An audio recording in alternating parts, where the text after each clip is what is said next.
Morning news కి స్వాగతం. పత్రికల్లోని ముఖ్యాంశాలు చూద్దాం.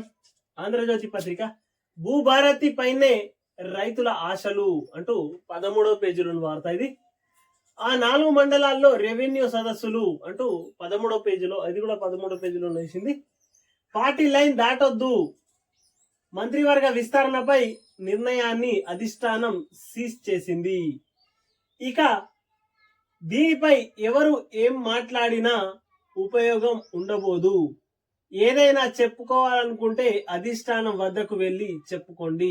మే 1 నుంచి 15 రోజుల పాటు ఎమ్మెల్యేలతో ముఖాముఖి. మళ్ళీ గెలిచేందుకు ఏం చేయాలో నివేదికలు సిద్ధం చేసుకోండి. వాటిని పరిశీలించి నిధులిస్తాం. పథకాలపై ప్రచారం చేయండి. భారత్ సదస్సుకు రాహుల్, ప్రియాంక బాధ్యత మంత్రులదే. ఏళ్లుగా పరిష్కారం కాని సమస్యలకు పరిష్కారం చూపించాం. కులగణన, వర్గీకరణ, ఇంద్రమ్మ ఇండ్లు గొప్ప నిర్ణయాలు ప్రజల్లోకి తీసుకెళ్లండి.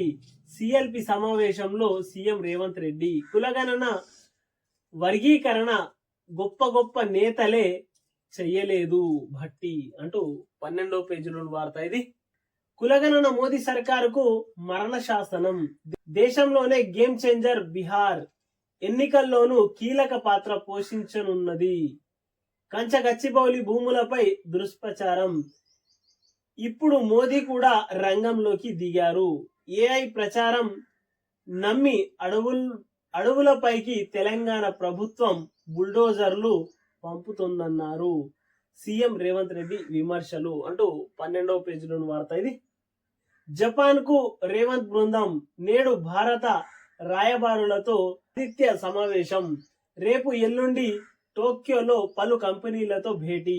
23న ఉదయం తిరిగి రాష్ట్రానికి రాక. ఇందిరమ్మ లబ్ధిదారులకు 20.19 కోట్లు మధ్యవర్తులు లేకుండా నేరుగా ఖాతాల్లోకి. మంత్రి పొంగులేటి శ్రీనివాసరెడ్డి. నోవటల్లో రేవంత్ కు తప్పిన ప్రమాదం. ముఖ్యమంత్రి వెళ్లిన లిఫ్ట్ మొరాయింపు అంటూ 12వ పేజీలోని వార్త ఇది. National Herald case. A1 Sonia, A2 Rahul Gandhi. Charge sheet దాఖలు చేసిన ఈడీ. స్కామ్ పిటోడా సుమన్ దుబేపై అభియోగాలు.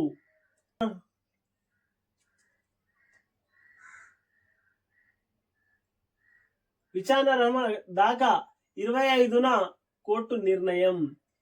ఈడీ విచారణకు హాజరైన రాబర్ట్ వాద్రా. ఇది చట్టబద్ధత పాలన ముసుగులో ప్రభుత్వ దాడి. విపక్షంపై రాజకీయ ప్రతీకారం. కేసీ వేణుగోపాల్.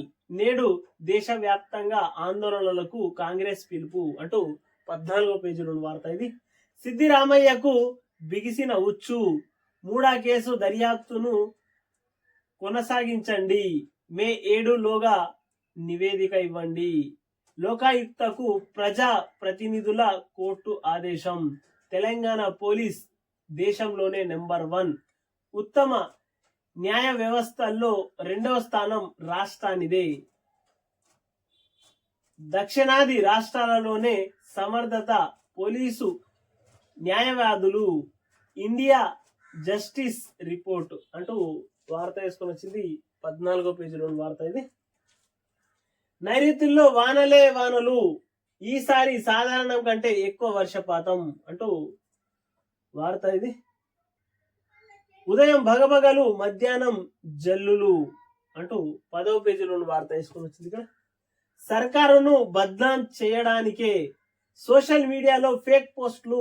భారత చట్టాలకు చిక్కకుండా ఉండేందుకు విదేశాల నుంచి పోస్టులు. 25 మంది కీలకం. వారిపై భారీ నిధులు. వెనుకున్న పెద్దలపై ప్రభుత్వానికి నివేదిక. ఆయా సైట్లకు త్వరలో నోటీసులు. హెచ్సియు భూ వివాదం.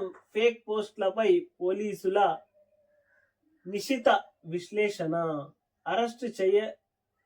అరెస్ట్ చేయరాదని ఉత్తర్వులు ఇస్తే వారంలో వచ్చేస్తా, హైకోర్టును కోరిన ఫోన్ ట్యాపింగ్ నిందితుడు ప్రభాకర్ రావు. మొత్తం మీద ప్రభాకర్ రావు నన్ను అరెస్ట్ చేయకపోతే అరెస్ట్ చెయ్యమని ఉత్తర్వులు ఇస్తే నేను వస్తా అని చెప్తున్నాడు. మొత్తం మీద ఫోన్ ట్యాపింగ్ ప్రభాకర్ రావు.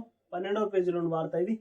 కళ్ళ ముందే చంపాడు పాకిస్తాన్ జాతీయుడు, తొలుత శ్రీనివాస్ ప్రాణాలు తీశాడు అంటూ 10వ పేజీలోని వార్త ఇది. ఇచ్చిన చెక్కులనే మళ్ళీ ఇస్తూ అంటూ వార్త వేసుకొని వచ్చింది 3వ పేజీలోని వార్త. ట్రంప్ కు చైనా షాక్ అంటూ 2వ పేజీలోని వార్త ఇది. స్వయం ప్రతిపాదిపై కమిటీ ఏర్పాటు అంటూ 2వ పేజీలోని వార్త ఇది. అక్రమమని తెలిసి ప్రోత్సాహం, ఆ తర్వాత పథకాల పేరిట క్రమబద్ధీకరణ అంటూ 12వ పేజీలోని వార్త ఇది. K9 టీవీని సబ్స్క్రైబ్ చేయండి, షేర్ చేయండి, కామెంట్లు పెట్టండి.